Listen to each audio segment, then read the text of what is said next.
This is Wild Guns Reloaded. I saw it on Steam today, and it was pretty surprising, a pleasant surprise, because I hadn't heard the name since the 90s, which was the first time I played the game and the only time I played the game. I went to a video rental store, which you could do back then, and I rented this game for the Super Nintendo for the weekend. And that's the kind of game it was then, and that's the kind of game it is now. Most people will probably get 3 or 4 hours out of it. But yeah, so I saw it on Steam. I had no idea that they had done a remaster, although it's really more of a remake, the way that the Resident Evil 1 GameCube version was a remake of Resident Evil 1, even though it was still the core of the game was there. It was basically brand new. That's what this feels like. So I spent a decent amount of time with it today just because you get older and I'm like, this is really good. If I stop playing, like with this kind of a game, if I stop playing now and I come back in a week, I'm going to be so rusty, it'll be almost like starting over. So I just got to get whatever I want to get out of this game done right now. And overall, it was pretty enjoyable. If you're looking for a number, I mean, I have difficulty doing that with games in general, but I'd put this either a 7 or 8. Just because overall, like, this is the way remakes of this style of video games should be done. Like, they didn't just, if you look at like Mega Man Legacy Collection, or there's like a Chronicles of Mystara, those games, all they did was they took the original game and they like gave it a resolution bump or put a filter on it, that kind of a thing, but the game remains exactly the same and it's like you're playing in an emulator. This is not the case with Wild Guns Reloaded, because what they've done is they've actually redrawn all the sprites so that it looks good on a widescreen and HD monitor, because the resolution these were done for was 1920 by 1080. And it's very easy to tell that they put a lot of work into it, because if you play the original on Super Nintendo, it's the ratio I think was 5:4. And the field of view for the stages, like the stages were a lot smaller, just on your screen. And this, they made the stages wider, and like it still looks like a Super Nintendo game, even though it's at high res. Like it's hard to explain until you look at it. So maybe I'll put a screenshot in the description, but I'm not sure how long the link will stay alive. But it's basically they redrew the entire game with the SNES artwork, but it looks like a modern game. It's hard to explain, but that's basically what they did. And because of that, they also went and they redesigned all the original levels. So there's 6 stages in the game from the original. There's the intro stage, which is always the same, and there's a 6th stage. Or is it a 6th stage? Yeah, the 6th stage is always the same. That's the final one, obviously. And then there's 4 in between, and you get to choose. 2nd stage you get to choose. After you do the 2nd stage, you get to choose a 3rd, and so on. And it takes about 30 minutes to beat once you got it down, or if you're not doing any continues, which is what I managed to do here. It takes about 30 minutes, but that first time through, like, it's like playing Contra or something, right? Like, you go through, you gotta learn the patterns of the enemies, the bosses. You figure out, do you want to bomb this screen? Do you want to save the bomb for the next screen? Because most of the game is about memory and planning your resources.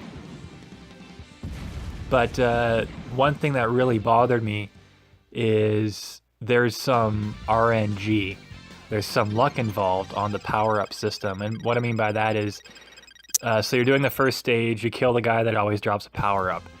But the power-up he drops will change. So the first time he dies, he might drop the machine gun power-up. Next playthrough, you'll kill him, he might drop the laser power-up. And it just bothers me because I like it when it's like Contra or Metal Slug, where you can end up planning the game, like it becomes like a puzzle with very demanding on the reflexes.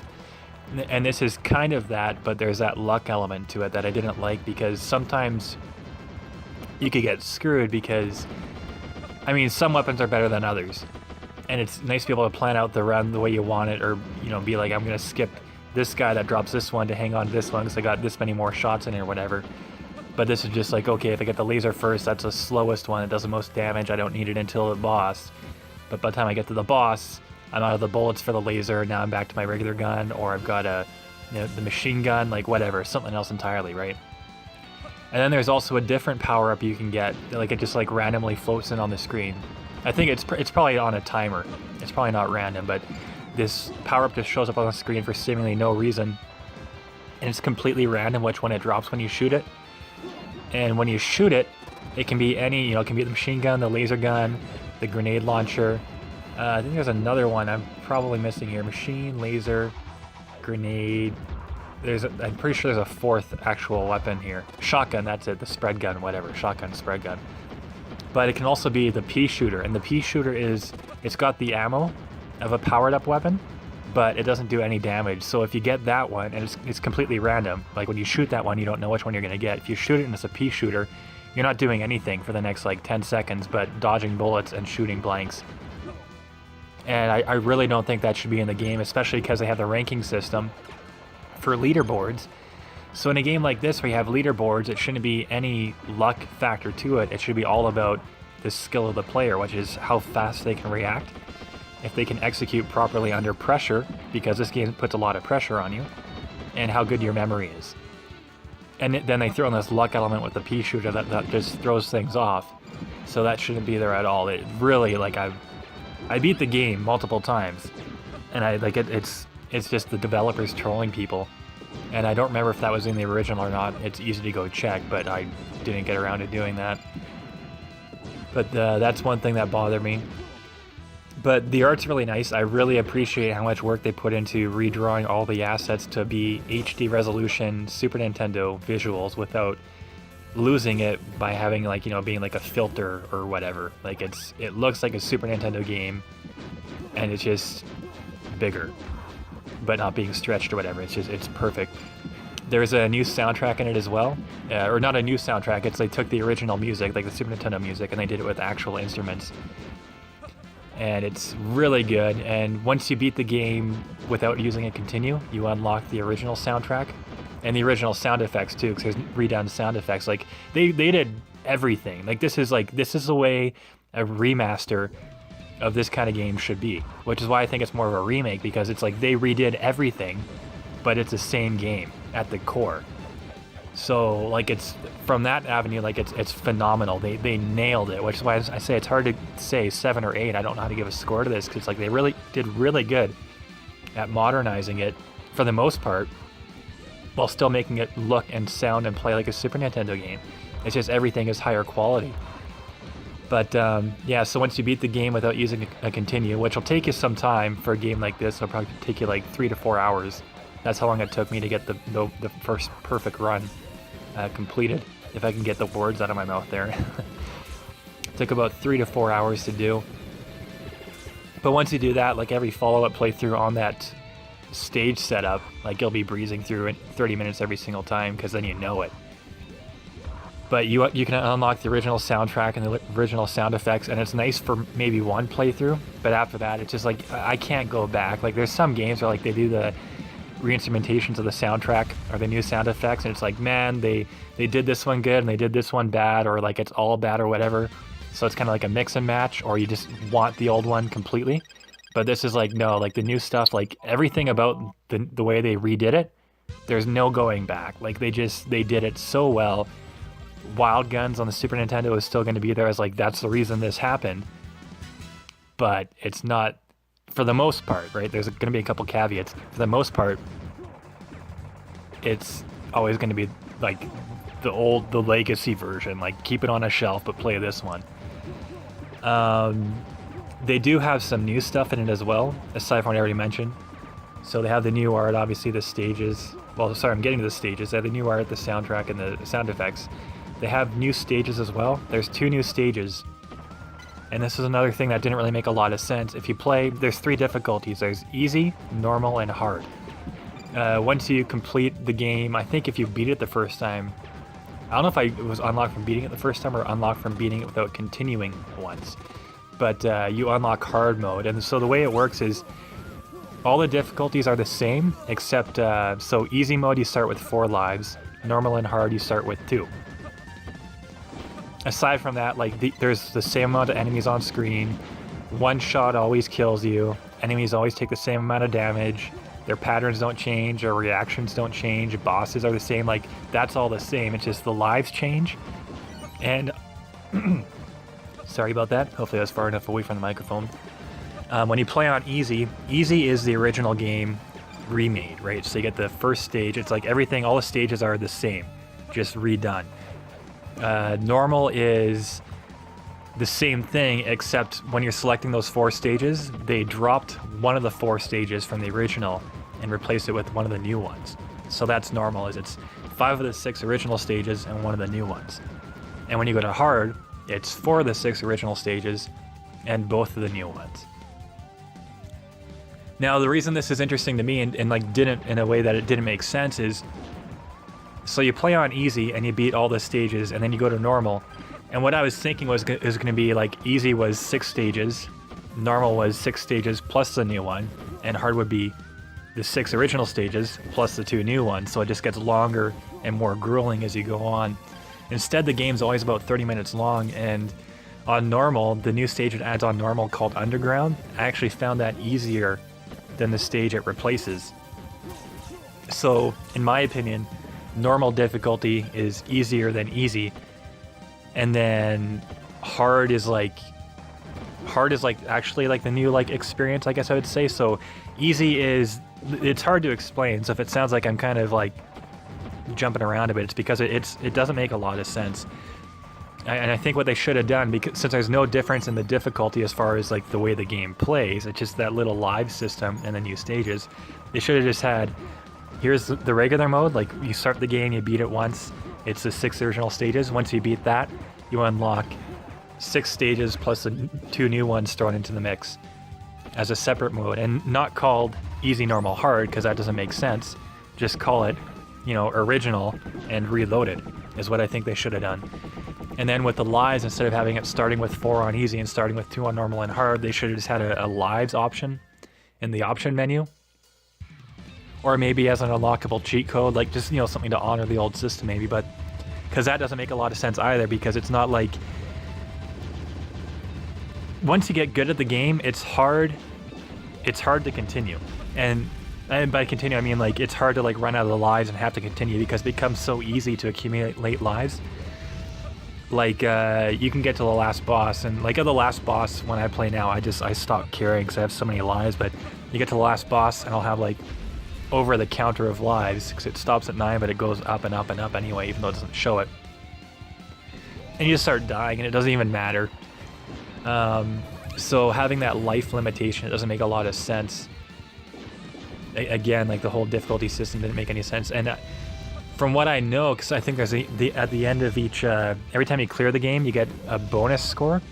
And I don't recall there being a difficulty modifier there, which wouldn't make sense anyway, because again, it's just the stages that change for the because the 2 lives is not a big deal. You'll get those back by the end of the first stage. It's that easy. And the thing I didn't like too is because I played easy, because I'm like, I want to know these 6 stages before I throw the 7th one into that marathon. And then I went to normal, and I'm like, oh, well, it took away the 1. Well, I should have started at hard then, because hard is, you know, if you're like making a YouTube video or getting the achievements, hard is the most, it sounds like it's the most prestigious. But if you play hard, you're missing 2 of the stages. And if you play easy, you're missing 2 of the stages. But both of them are missing something of the game, right? So it doesn't make a lot of sense. Like, that was just really confusing. This also added in, the original only had 2-player co-op, and it was the boy and the girl, Clint and Annie, and they were basically like, they were carbon copies of each other, just for the sake of 2-player. But now they have 3- and 4-player local co-op, and they've added 2 new characters. One of them is a dog with a robot ally, and he's called Bullet. And he plays completely differently from the original 2, which is a pro and a con. I think they tried to make him as like the, what do I call it? Like the easier experience for the game, because it's hard to explain the controls, because there's really nothing else like this game from my recollection, at least, because it plays like a 90s arcade shooter, or even something that you can go to the mall or whatever and play today, you know, like a gun shooter, but you control your character. But moving also controls where the aiming goes, so it takes a little bit to get used to. And with the original two characters, when you start shooting, they stop moving. And with Bullet, that's not the case, which is part of the reason I think that he's supposed to be like the entry level, I guess I'll say, for entry level players to this kind of genre, because for the most part, he makes the game easier because you can, when you shoot, the dog doesn't shoot, it's the robot ally that starts shooting, so the dog can still move.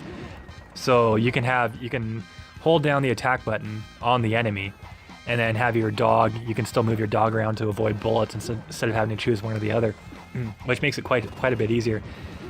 And the other thing is too, it's got like an auto aim thing, because the other characters you hit X, and it's like the reticle's like maybe like, at least on my monitor, it's like a 1-inch radius, where it actually does damage with, and you have to be accurate, right? Like you gotta keep stopping and moving it around and stuff. With the dog, when you hold down the attack button, it grows to like this 5-inch, like, just like this 5-inch reticle, and then it'll shoot at anything that comes into it. Like it'll auto-target, like power-ups, destructible terrain, because you can destroy terrain for, you know, to find some power-ups or bombs or bags of money. Because score in this matters, aside from the ranking system, which doesn't matter because of the luck factor and it's on PC, so people are going to hack it eventually. Because yeah, score matters because it gets you lives, that's how you do that. But yeah, so you can have your dog, that's why the dog's so easy. You hold down the attack button, it creates that reticle, and you can just run him around and avoid stuff while it's just like auto-aiming at all of this. But then it's like the way it takes damage is like if the dog gets hit, you know, that's a lost life. But if your robot gets hit, you just can't fire, and you can't do like his flight maneuvering thing. And due to how much is going on the screen, sometimes you can't tell that your robot got hit when you're trying to do like a double jump into the flight. So you try and do that to dodge a boss move, and the robot's down, so you get hit. Or the way the auto aim works can be a little bit clunky sometimes. Like it's not like buggy clunky. It's just because it's like not the way the game was designed to play. When you're using it, it just kind of throws you off, or it was throwing me off at least. Maybe someone that didn't play the original just goes into this will find that to be the easiest experience. And then Doris, I've only played a little bit of, but she's a grenade lobber, and it's like you can like charge up grenades, or I only played it for the first stage. I didn't really get into her. But they have those two in, so you can do 4-player local co-op at max. And local co-op's got this weird, this is another like just bizarre design decision. If you're playing 2-player, it's locked to easy mode, which is the original setup, right? Those 6 stages I was telling you about. If you play 3 players, you're locked to normal mode, which is the one new stage and losing one of the old stages. If you play with 4, you're locked to hard mode. So if you're playing 2-player and you want to play the new stages, you can't.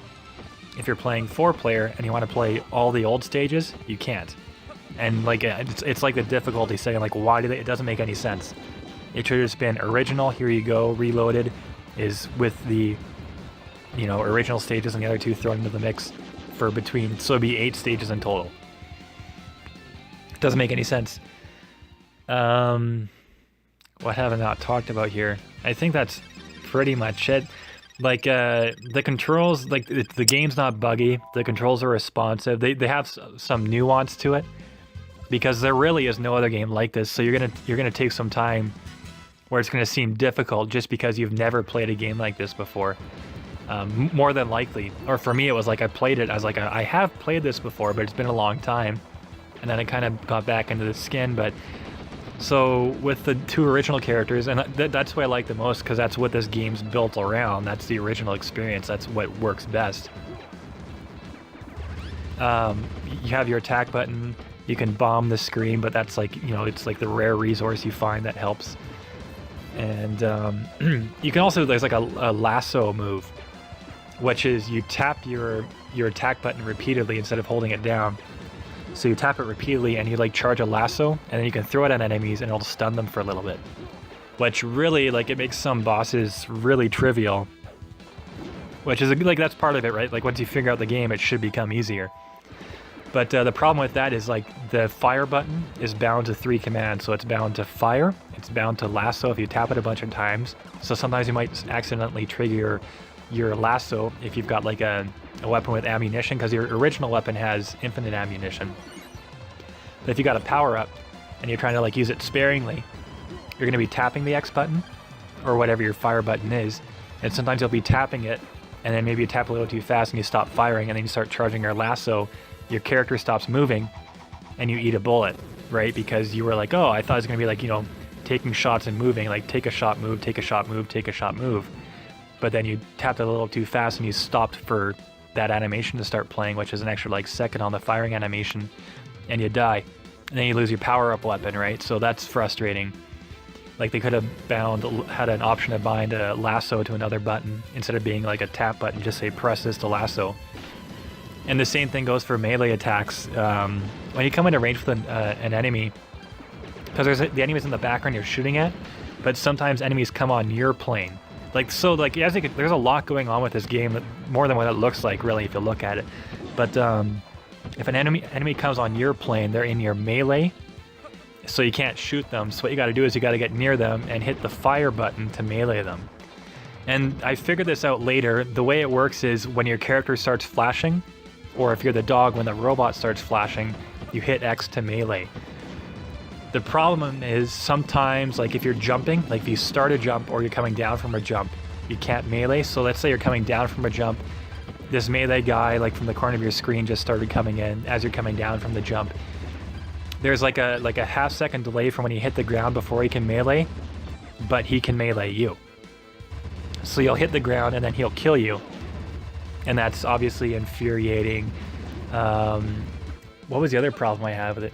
Oh, sometimes like if you aren't aware that you have to wait to see your character flashing to melee, like that'll solve the problem. If you know that fixes the problem I was having before I knew this. I didn't know what melee range was, so I'd see a melee enemy and I'd be within, like, I'd think I was in melee range, and I'd start hitting X because I didn't want to miss it. So I'd start, like, you know, tapping X repeatedly, and then of course I don't melee. I bring out lasso, and then I'm doing my lasso move, and the guy melees me, and now I'm dead, which is, again, that's infuriating. So like it's got a way that it plays. The way it works in its own game. But if you're expecting it to be like whatever, anything else, because I'm not saying any of this aside from like the things I said, like the difficulty settings not making sense, and the local co-op locking the difficulty not making sense, and the pea shooter. Like, I don't know, like the pea shooter is just like, they should just patch that out. Like that's stupid. That's stupid. But aside from those three things, I'm like, this game, it's probably going to frustrate you when you're first learning it, but I think there's enough there that you're going to find it'll be worth it. Like, even if you just spend, you know, the $20, well, I'm in Canada, it was $20 full price and then $15 on sale, so even if you only get like 3 hours out of it, there's nothing else like this game. And a lot of games that are like that, where they're so rare like that, they're usually bad, because it's like, oh, it was like, you know, it's an amalgamation of like too many parts, different parts, and it didn't work, or they tried reinventing the wheel and it didn't work. It's like there's a wheel for other games, and then there's like this game is like it's its own wheel, right? Like it just somehow like they made their own wheel, and it works like a wheel anyway because it still plays, like if that makes sense. So it's still worth playing. And even if you just play it on, like whatever difficulty you pick, like again, it doesn't matter. Just so if you want the newer stuff, play it on hard. But I just play on easy. Play on easy. Play as Clint or Annie because they play the same. It's just, you know, male or female. Get through the game. You do get continues, and they put you at the beginning of that stage.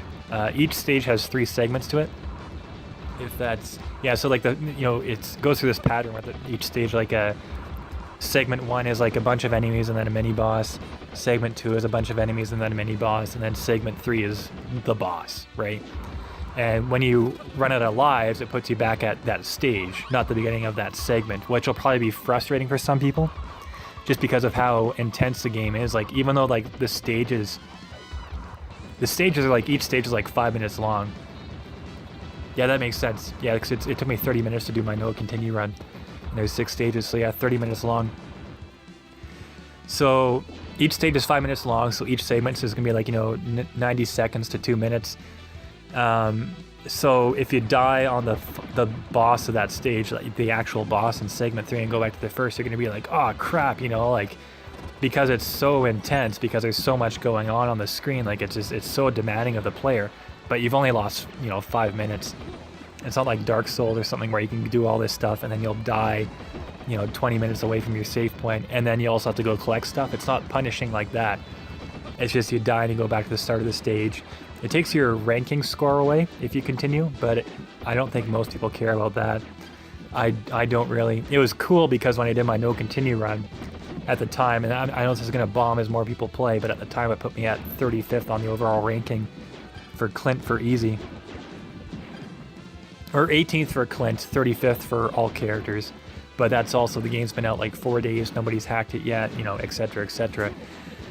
But one of the things that actually makes this relaxing in a way compared, because it's kind of like a bullet hell, because you'll see like there's a lot going on the screen at any given time. But it's kind of relaxing in a way because it's not, you can go through bullets, because it's not that bullets are, wherever the bullets are, that's a bad spot to be. It's that you don't want to get hit by the bullet. If that's so, like when they shoot, there's a point on the screen the bullet's going to. You just don't have to be where that is. So if you see like the enemy shoots and it puts like the mark for the bullet like to the left of you, you can just stay where you are and keep shooting. You don't have to move or anything because you're safe.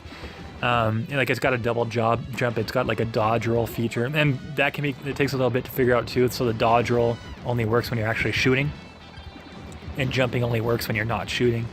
So there's gonna there's some hiccups when you're first learning. Oh, I wanna double jump, and then you hit A, and you end up doing a dodge roll to the side into a bullet. Oh, that's because I was firing. I got to stop firing and just jump. And then you'll be like, oh, I want to dodge this box attack, and you won't be attacking. You'll be moving. And you'll hold down right and hit the jump button. You can still think that'll dodge, and so it takes a little bit to get used to, but it's worth it. And just trying to think what else there is. But yeah, they did a really good job because like all the enemies, like everything in this game was redrawn. If you compare it side by side with the Super Nintendo version, even though it's higher res, they didn't trace it or anything. Like it just looks. A lot of it looks pretty close. There are some redesigns in, but it still looks like a Super Nintendo game. From what I can remember, the bosses, and this is from what I remember, I'm pretty sure the first boss on the Super Nintendo was a lot simpler than he is in this one. I think they gave him at least one extra attack. So it probably goes with other bosses in the game too. The two new characters, I think it would have been cooler if they just said, here's new characters for looks, but they still play like the other two. Just because, like, like I said, like Dora, she's got that grenade. They could have made her like a grenade thrower, but then just give her the same reticle and everything, right? Make it some Wild West grenade that's not as effective, so it's not as big of, like, to explain it away. Make the dog just, have the robot above him when he's shooting, and the dog has to stay put just to keep it all consistent. Because the two characters, and this kind of goes for the stages too, the new stages, I appreciate that they're there because they put a lot of work into all this, because they all fit in a way with the game, but they still feel kind of shoehorned, because the one of the new levels, it's got a gimmick to it where you're in the darkness and you clear the darkness by shooting through it, so it doesn't really fit with the rest of the game. And the flying ship level is different in the sense that all of the segments, the 1, 2, 3 segments take place on the same like background, because you're just on a flying ship and it just throws a bunch of enemies at you. So it's cool that they did it, but like it just I don't know if it was necessary. Maybe they could have done Wild Arms Reloaded, had it 2-player with the original stages all remastered and stuff. Then when it did Wild Arms Reloaded 2. Now they have these 2 extra characters that play differently, but the game also plays a little differently. Now they have these 2 other stages already in the back, and they got 4 more. So I don't know how long I've been talking here because my screen turned off. But like I really enjoyed this game overall. I've put I don't know how much time I put into it, but I played with Clint mostly. Once I easy mode continued with him. I easy mode no continued with Bullet, just to see how he played. And every time the dog died, like I died inside, because like the artwork for the dog's really nice. Whenever he dies, they put like little X's on his eyes. Like it's really endearing. He's a cool character. Which is why it's too bad that he doesn't just like play like Clint or Annie, because he probably would have been like go-to character. Because I love his design, I just don't like the way he plays. And I also did easy mode no continue with Annie. The only one I'm probably not gonna touch is Doris, because I really don't like Doris. I mean, her name's kind of, you know, brutal too, but that's not the case. For me, that's not why I don't like her. I just don't like the play style. What else here? There's no 4K. I'm thinking that's because they didn't want to put a filter in, because I'm pretty sure they drew the artwork for 1080, and if they drew it for 4K, then when you drop down to 10K or 720, it might have looked like maybe too sharp or something, so it would have looked not like a Super Nintendo game. And they're going, most people don't have 4Ks, so just aim for the 1080 market. If you're playing on a 4K, I don't know if there's a way to bump it up there. You probably wouldn't even notice a difference unless you're on like a really, really big screen. That's how I feel about 4K in general though, so, you know, slam me for that. I'm just gonna take another like 10 seconds here. There's probably still some footage rolling in the background. And yeah, like the music is phenomenal, the soundtrack's phenomenal, the art's phenomenal. It's just, get rid of the pea shooter, fix the difficulty thing, don't lock the stages to what your player count is, and this game would be a 10, because it's just everything they wanted to do with it, you know, like it's all there. Like this is great. It was really great to see this on Steam out of nowhere, especially. I had no idea. The nice thing too, like, because this came out on the PS4, I think in December of 2016, I think is what I read, November or December. And it's interesting because the PS4 version where I live, right, because I'm Canada, so it's gonna be Canadian prices, PS4 version is $50, 50, and the Steam version is $20. And in American, that probably works out to like $30 US, and then like $15 US, or, you know, $12, whatever. I don't know exactly, but it doesn't make any sense. Like the PS4 version just costs so much more. There's no difference. This is just another case of where it's like PC gaming. That, you know, and you don't need PS4 equipment to run this. Like it would probably run on a dual core. Like if you look at the specs, like it doesn't need like a high-end video card, not even a medium one, because it's not demanding. But they put a lot of work into this. It shows, and like, I would love to see like a Mega Man X remake like this, right? I don't think Capcom would do that, because I saw what they did with Mega Man Legacy Collection, and what they do with pretty much all their collections, and it's just like, you know, they bump up the resolution at best, and they don't even clean up the ROM or anything. But like, this is perfect, and it's like the second best sprite remake I had seen, or remaster I had seen. And I say second best because this one came out. This is the best of all time now. It was the Heroes of Might and Magic 3 remaster, because there they did the visuals, but in the visuals I thought were well done, because they redrew all that. But like the sound was the same, the music was the same, the gameplay was the same, everything else is exactly the same. They just changed the visuals, and this is like the next step for, you know, like sprite remakes.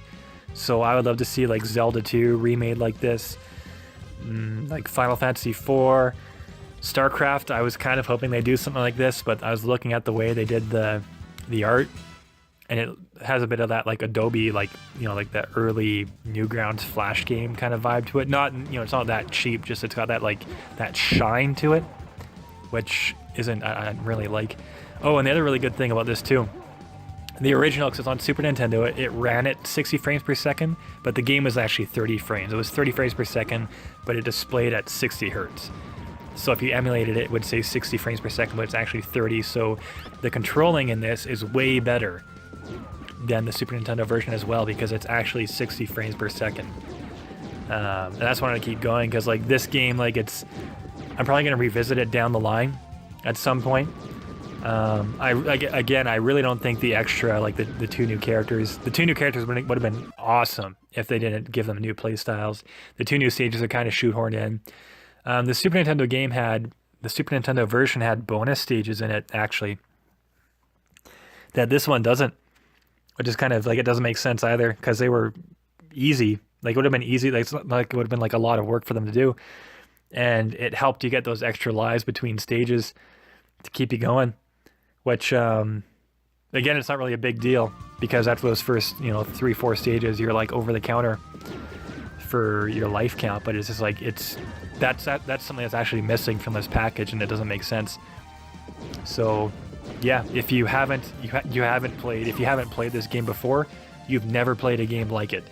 and it's worth checking out.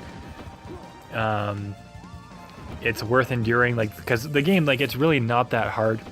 It's really not that hard. It's just learning the intricacies of this title that's never, like, there's nothing else like it. No one's done this. No one's done anything to make this like, oh, this again. This was the first one. People did a bunch of these. Now here's the original being remade. No, this is the only time it ever happened, and now it's back, and it's better than it's ever been. So go get it.